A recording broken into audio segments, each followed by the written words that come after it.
पुंडलिक वरदारी विठ्ठल श्री ज्ञानदेव तुकाराम।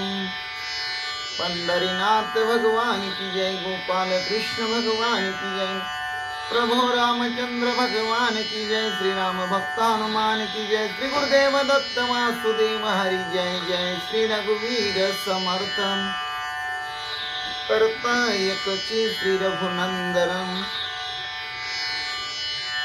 अलंकारपुरी पुण्यभूमी पवित्र, तिथे नांदितो ज्ञान राजा सुपात्र, तया आठविता महापुण्य राशी, नमस्कार माझा श्री सद्गुरु ज्ञानेश्वरासी।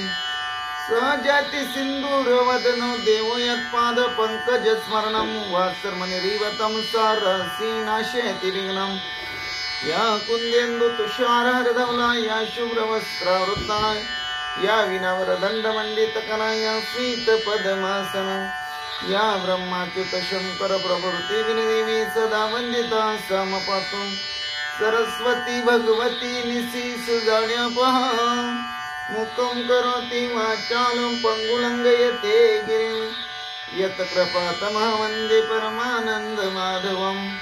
नारायण नमस्कृत्य नरचैव नरोत्तमं, देवी सरस्वती व्यासं ततो जयमुदीरयतं। वसुदेव सुतं कंसचाणूरमर्दनं, देवकी परमानंदं कृष्णं वंदे जगद्गुरु। जानामि पृथ्वी समोरतरली ते नाम माझे वाचे असो, ज्या रूपे सागर बसवले ते रूप माझे ध्यानी असो, ज्या पादे फणिकाली स्पर्शिला ते पाय माझे भाळे असो, ज्या हस्ते गिरिगोवर्धन पर्वत उचलिला ते हस्त माझे माते असो। ओम कृष्णाय वसुदेवाय हरि परमात्मा, मने प्राणत क्लेश नाशाय गोविंदा तुझ शरणम। ओम शांताकारं भुजगशयनं पद्मनाभं सुरेशं, विश्वधारं गगनसदृशं मेघवर्णं शुभांगं, लक्ष्मीकान्तं कमलनयनं योगविद्यार्थगम्यं, वंदे विष्णु भवभयार सर्वलोकैकनाथं। गुरुर्ब्रह्मा गुरुर्विष्णु गुरुर्देवो महेश्वरा, गुरु साक्षात् परब्रह्म तस्मै श्री गुरवे नमः। श्रोता वक्ता श्री पांडुरंग समर्थं, पुंडलिक वरदारी विठ्ठल श्री ज्ञानदेव तुकाराम। पंढरीनाथ भगवान की जय, गोपाल कृष्ण भगवान की जय, प्रभु रामचंद्र भगवान की जय, श्री राम भक्त हनुमान की जय, श्री गुरुदेव दत्त वासुदेव हरि जय जय, श्री रघुवीर समर्थ करता एकची श्री रघुनंदनम। ओम नमो भगवते वासुदेवाय, ओम नमो भगवते वासुदेवाय, ओम नमो भगवते वासुदेवाय, ओम नमो भगवते वासुदेवाय, ओम नमो भगवते वासुदेवाय, ओम नमो भगवते वासुदेवाय। ओम श्री हनुमते नमः, ओम श्री हनुमते नमः, ओम श्री हनुमते नमः, ओम श्री हनुमते नमः, ओम श्री हनुमते नमः, ओम श्री हनुमते नमः, ओम श्री हनुमते नमः। मनोजवं मारुततुल्य वेगं, जितेन्द्रियं बुद्धिमत्तं वरिष्ठं, वातात्मजं वानरयुतमुख्यं, श्रीरामदूतं शरणं प्रपद्ये। सर्वमंगलमांगल्ये शिवे सर्वार्थसाधिके, शरण्ये त्र्यंबके गौरी नारायणी नमस्तुते। वक्रतुंड महाकाय सूर्यकोटि समप्रभ, निर्विघ्नं कुरु मे देव सर्वकार्येषु सर्वदा। मायोगपीठे तटे भीमरत्या, वरं पुंडरीकाय दातुं मुनीन्द्रे। समगत्य निष्णं तमानन्दकन्दं, परब्रह्मलिंगं भजे पांडुरंगं, परब्रह्मलिंगं भजे पांडुरंगं। श्री राम राम जय जय राम, श्री राम जय राम जय जय राम, श्री राम राम जय जय राम, श्री राम जय राम जय जय राम, श्री राम जय राम जय जय राम, श्री राम जय राम जय जय राम, श्री राम जय राम जय जय राम, श्री राम जय राम जय जय राम, श्री राम राम जय जय राम, श्री राम जय राम जय जय राम, श्री राम राम जय जय राम, श्री राम जय राम जय जय राम, श्री राम जय राम जय जय राम, श्री राम जय राम जय जय राम, श्री राम जय राम जय जय राम, श्री राम जय राम जय जय राम, श्री राम राम जय जय राम, श्री राम जय राम जय जय राम, श्री राम राम जय जय राम, श्री राम जय राम जय जय राम, जय जय राम। श्री भावार्थ रामायण सुंदर कांड अध्याय 13व्या अध्यायाची सुरुवात म्हणजे भाग पहिला। श्री गणेशाय नमः, श्री सरस्वते नमः, श्री प्रभु रामचंद्राय नमः, श्री हनुमंताय नमः। मनी देवो निवान राहती, सोई बोली सीता सती, मनी दिखोणी रघुपती, स्मरिल चित्ती तिघांते। पांडुरंगा करू प्रथम नमन, दुसरी चरण संताची आम, त्यांच्या कृपादानी कथीचा विस्तारू, बाबाजी सद्गुरु दास तुका। काय माझी वाणी मानेल संतासी, रंजवू चित्तासी आपुलिया, माझी वाणी तुझे वर्णी गुणनाम, ऐसी दी प्रेम काही कळा। पांडुरंगा तुझी चरणीचे तुक्तानुसंधान, जाईल हा माझा प्राण तत्क्षणी, कळले तैसे गाईल मी तुझा, जनासवी काज काय माझे, करीन मी स्तुती आपुले आवडी, कैसी वाटे गोडी माझ्या जीवा। देवी मी जे जे बोले, प्रभू ते तुमचेच शिकविले, म्हणून उधारी जो जे आपुले। आपण देवा ब्रह्मस्वरूप श्रोते हो, ईश्वर स्वरूप माझ्या मात्या पित्या हो। श्री भावार्थ रामायणातील सुंदर कांडातील 13व्या अध्यायाच्या भाग 1 ला प्रारंभ करण्या अगोदर गणपती रायाला साष्टांग नमन करून, सरस्वती मातेला वंदन करून, प्रभू रामरायांच्या चरणाशी नतमस्तक होऊन, देव हनुमंत यांच्या चरणावरती साष्टांग दंडवत घालून, आमचे गुरुवर्य आदरणीय परमपूज्य हरिभक्ती परायण श्री सुधाकर आनंद बुवा इंगळे महाराज सोलापूर यांच्या चरणाशी प्रणिपात करून सेवेला प्रारंभ। सीता माऊलीने हनुमंतरायाच्या हातामध्ये आपल्या वेणीमधला मणी काढला आणि तो दिला। सीता माऊली हनुमंतरायाला म्हणते, हा मणी श्रीरामांनी रघुपतींनी पाहिल्यानंतर त्यांना तिघांची आठवण येईल। कौशल्या माता आणि सीता, आठवेल दशरथ पिता, तिघे आठवती श्री रघुनाथा, कोण्या अर्था ते ऐका। रामरायांनी हा वेणीतील मणी पाहिला की त्यांना कौशल्या माता, त्याचबरोबर माझी म्हणजे सीताची आठवण आणि वडिलांची म्हणजे राजा दशरथाची आठवण येईल। या तिघांची कशी आठवण रघुरायाला येईल। हनुमंता त्याचाही तुला अर्थ उलगडून सांगते, त्याचं कारण काय आहे तेही तुला सांगते, ऐक हनुमंता। सीता माऊली बोलते, पूर्वी समुद्र मंथनी, येथे निघाला कस्तुभ मणी, तो घेता श्री विष्णूनी, इंद्र ते क्षणी तळमळी। पूर्वी देवानी दानवांचं समुद्र मंथन झालं, त्यातून 14 रत्न निघाली, त्यापैकी एक कस्तुभ मणी, आणि तो कस्तुभ मणी विष्णूनं आपल्याला घेतला आणि ज्यावेळी विष्णूंनी कौस्तुभ मणी घेतला त्यावेळी देवांचा राजा इंद्र त्याला मनामध्ये चुटपुट लागली.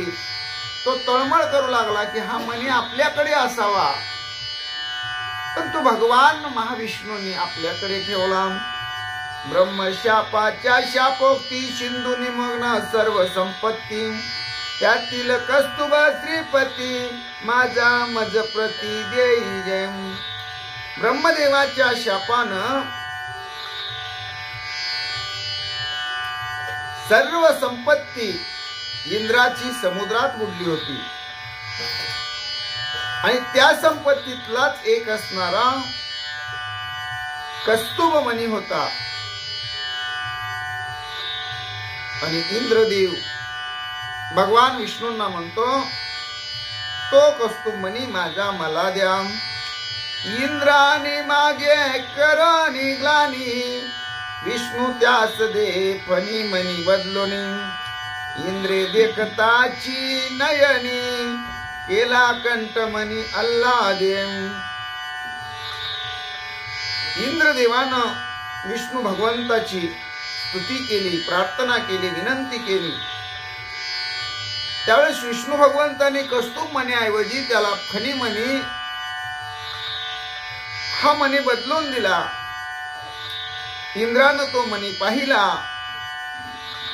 आणि आपल्या गळ्यामध्ये आनंदानं तो बांधला.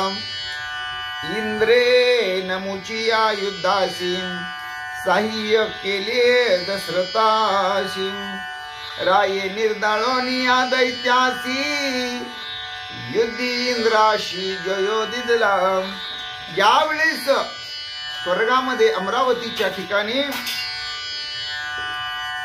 इंद्रदेव आणि नमुची नावाचा दैत्य याच्यामध्ये घनघोर युद्ध सुरू झालं. इंद्रदेवाला नमुची दैत्य सहजासहजी ऐकेना. त्यावेळेस राजा दशरथाला साह्याला बोलवण्यात आलं. राजा दशरथ स्वर्गामध्ये साह्य करण्यासाठी गेले. राजा दशरथानं नमुची दैत्याचा पराभव केला. युद्धामध्ये इंद्राला जय मिळवून दिला. युद्धी इंद्र संतोषोनी दिदला दशरथाशी कंठमणी. राये निज नगरासी आणोनी दिदला प्रिय पत्नी कौशल्ये. युद्धामध्ये जय मिळवून दिल्यानंतर इंद्रदेव राजा दशरथावर खुश झाले आणि आपल्या गळ्यामध्ये असणारा फणीमणी, तो फणीमणी इंद्रानं कंठातून काढला आणि आनंदानं राजा दशरथाला तो अर्पण केला. राजा दशरथ स्वर्गाहून खाली अयोध्येला आले. आपली प्रिय पत्नी कौशल्या, त्या कौशल्याला हा मणी दिला. कौशल्याने अतिप्रीतीशी तो मणी दिला जानकीसी. तिने घालून वेणीसी वनवासासी आणला. आणि कौशल्यानं काही दिवस हा मणी आपल्या वेणीमध्ये घातला. पण ज्यावेळेस रामरायाचं लग्न झालं, घरामध्ये थोरली सून आली. कौशल्यानं अति आवडीनं तो मणी आपल्या सुनेला म्हणजे मला म्हणजे सीताला दिला आणि तो मणी मी वेणीत घातला आणि वनवासाला आले. तोची मणी हनुमंता हाती खून पाठविता श्री रघुपती. राजा माता सीता सती तिघे आठविती श्रीरामा. आणि तोच मणी फणीमणी सीतामाऊलीने आपल्या वेणीतून काढून हनुमंताच्या हातामध्ये खून म्हणून रामाकडे पाठवण्याचा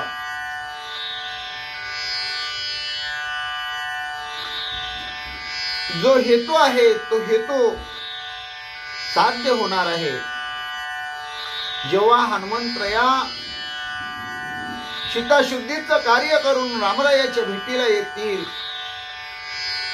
रामरायाच्या जवळ जातील आणि तो मणी रामरायाला दाखवतील, त्यावेळेस रामरायाला माता कौशल्या, पत्नी सीता आणि वडील दशरथ या तिघांची आठवण होईल. ही खून देवोनी तत्वता अनावेगा श्री रघुनाथा हेची कार्य प्रमाणता तुझे माता कपिराया हीच माझी खून रामरायाला दाखव रामरायाची तू भेट घे सीता माऊलीचा शोध लागला असं रघुनाथाला तू जाऊन सांग आणि तू रामरायाला लंकेला घेऊन ये अशा प्रकारे हनुमंतरायाला सीता माऊली बोलतात हनुमान मने न करी चिंता शीघ्रानी न श्री रघुनाथा साष्टांगे सीता न मिली माथा ये रे हनुमंता कुरवाळी हनुमंतराया म्हणतात आई तू काळजी करू नको मी आत्ता जातो रामरायाला तुझी ही खून पटवून सांगतो रामराया पाहतील त्यांच्या चरणावर साष्टांग नमन करेन त्यांना हा खून म्हणून आणलेला मणी दाखवेन आणि माऊलीच्या चरणावर हनुमंतरायांनी साष्टांग दंडवत घातलं खून पुसोनी सीते पासी हनुमान विचारी मानसी युद्ध न करिता राक्षसासी श्रीरामा पासी नव जावे खून म्हणून सीता माऊलीनं वेणीतून काढून दिलेला फणी म्हणे आपल्या ताब्यामध्ये हनुमंतरायांनी घेतला हनुमंतरायांनी मनामध्ये विचार केला आता आपण रामाकडे निघालेलो आहे पण इथल्या राक्षसाबरोबर युद्ध न करता कुरापत न काढता आपण रामाकडे जायला नको येते कलहासी कारण रावणाचे अशोकवना नंदनवनासी समान ते विध्वंसीन निजबळे इथं कलह करण्याचं कारण रावणाचं अशोकवन आहे म्हणले ते नंदनवना समान आहे त्याचा मी विध्वंस आपल्या स्वतःच्या सामर्थ्यावर करीन हनुमंतराया विचार करतात ऐकोनी वना विध्वंस न करता कोप येईल लंका नाता धाडील असंख्य गजरता दृढ युद्धार्था महावीरम आणि वन विध्वंसाची कथा राजा रावणाच्या कानावर पडली की राजा रावण असंख्य अशा प्रकारचे वीर मोठमोठाले राक्षस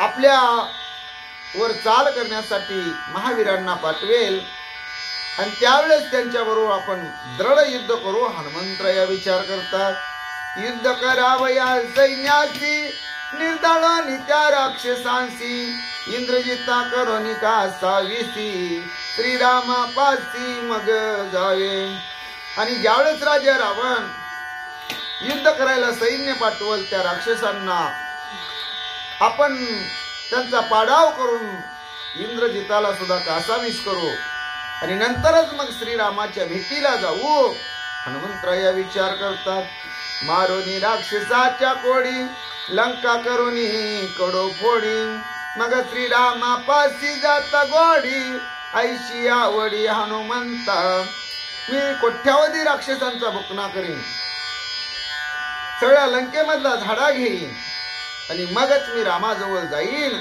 अशी आवड हनुमंतरायाच्या मनात निर्माण झाली इतके करोनी जाता सुख कपी कुळा समजता सुख होईल श्री रघुनाथा सुख हनुमंता युद्धाचे हनुमंतराया म्हणतात तिथं वन विध्वंसन करीन कैवारात आलेल्या राक्षसांचं निर्दळन करीन जेणेकरून मला सुख वाटेल माझ्या वानर कुळाला सुख होईल रामरायाला आनंद होईल सीतेचे न घेता ज्ञापन मज विध्वंसिता नयवन सीतेसी पुसावया जान करी विंदान हनुमंत आता हनुमंतराया म्हणतात आपण वनाचा तर विध्वंस करायचा आहे वन उपाडा करायचा आहे सगळी झाडं उपटून टाकायची मोडायचे तर सीतामाऊलीची परवानगी घेतल्याशिवाय आपल्याला आगावपणा करता येणार नाही म्हणून सीतामाऊलीची परवानगी घेण्यासाठी हनुमंतराया एक युक्ती करतात काय युक्ती करतात ऐका पुरती सीतेच लोटांगण येरी म्हणे बा शीघ्र करी गमान हनुमंत खालती घाली मान लज्जाय मान बोले ना सीतामाऊलीला लोटांगण घातलं सीतामाऊली म्हणते हनुमंताचा ताबडतोब इथून गमन कर हनुमंतरायाने खाली मान घातली लज्जायमान झाल्यासारखी अवस्था केली हनुमंतराया काही बोले ना सीतामाऊलीने हे पाहिलं चित्ता शुद्धी सांगावया जाण उल्हास न देखे संपूर्ण दिसतोसी अति उद्विग्न काय कारण मज सांगे. रामरायाला चित्ता शुद्धी सांगण्यासाठी तुझ्या मनामध्ये आनंद दिसत नाही, तुझा चेहरा सुकलेला आहे. हनुमंत तुझं मन उद्विग्न झालेलं आहे, याचं कारण काय आहे सांगशील का मला. चित्ता माऊली बोलते, बोले तुझे करिता शोधन नाही अन्न ना जीवन क्षुदेनी जाऊ पाहे प्राण सिंधू लंघन न करवे. आणि त्यावेळेस हनुमंतराया बोलू लागले, तुझा शोध करत इथपर्यंत आलो, 400 कोसाचा समुद्र ओलांडला, सगळ्या लंकेमध्ये घरधांडळी घेतली, पण मी ना जेवलो ना पाणी पिलो. मला तहान तर एवढी लागलेली आहे, आता माझा तहानेनं जीव व्याकुळ झालेला आहे, माझा प्राण जातो की काय अशी अवस्था झालेली आहे. आणि आता 400 कोसाचा समुद्र तहानेलो भुकेलो असल्यामुळं मला ओलांडून जाता येणं शक्य नाही. मी तो 400 कोसाचा समुद्र ओलांडून जाऊ शकणार नाही असं माऊली आहे मला वाटतं, असं हनुमंतराया बोलतात. ऐकोनी सीतेचे वचन, ऐकोनी हनुमंताचे वचन, सीतेशी आले पैरुधन, याशी न देता समाधान केवी गमन मी करवी. ऐकोनी हनुमंताचे वचन, सीतेशी आले पैरुधन, याशी न देता समाधान केवी गमन मी करवी. हनुमंतरायाचं वचन ऐकलं, सीता माऊलीला रडू येऊ लागलं. याला आपण जेव म्हणले नाही, पाणी पी म्हटले नाही, आणि याला आपण जायला सांगतोय, हा गमन कसं करील, हा जाईल कसा, हा भुकेलेला आहे, ताणलेला आहे. म्हणून माऊलीला खूप वाईट वाटलेले आहे. आजच्या भागामध्ये भाविक आज इथंच थांबू. कुंडलिक वरदारी विठ्ठल श्री ज्ञानदेव तुकाराम. गोपाल कृष्ण पंढरीनाथ भगवान की जय. गोपाल कृष्ण भगवान की जय. प्रभु रामचंद्र भगवान की जय. श्री राम भक्त हनुमान की जय. श्री गुरुदेव दत्त वासुदेव हरी जय जय. श्री रघुवीर समर्थ करता एकती श्री रघुनंदन. जय श्री राम जय जय श्री राम. श्री राम जय राम जय जय राम. केशव नारायण माधवा गोविंदा विष्णु मधुसूदना त्रिविक्रम वामना श्रीधरा ऋषिकेशा पद्मनाभा दामोदरा संकर्षणा वासुदेवा प्रद्युम्ना अनिरुद्धा पुरुषोत्तमा दोष जनार्षि अच्युता जनार्दना उपेंद्रा हरिहरा. श्री कृष्णा श्री विठ्ठला पांडुरंगा भगवंता. केशवा नारायण माधवा गोविंदा विष्णु मधुसूदना त्रिविक्रम वामना श्रीधरा ऋषिकेशा पद्मनाभा दामोदरा संकर्षणा वासुदेवा प्रद्युम्ना अनिरुद्धा पुरुषोत्तमा दोष जनार्षि अच्युता जनार्दना उपेंद्र हरिहरा. श्री कृष्णा श्री विठ्ठला पांडुरंगा. श्री विठ्ठल विठ्ठल विठ्ठल विठ्ठल विठ्ठल विठ्ठल विठ्ठल विठ्ठल विठ्ठल विठ्ठल विठ्ठल विठ्ठल विठ्ठल विठ्ठल विठ्ठल श्री विठ्ठल विठ्ठल विठ्ठल श्री विठ्ठल.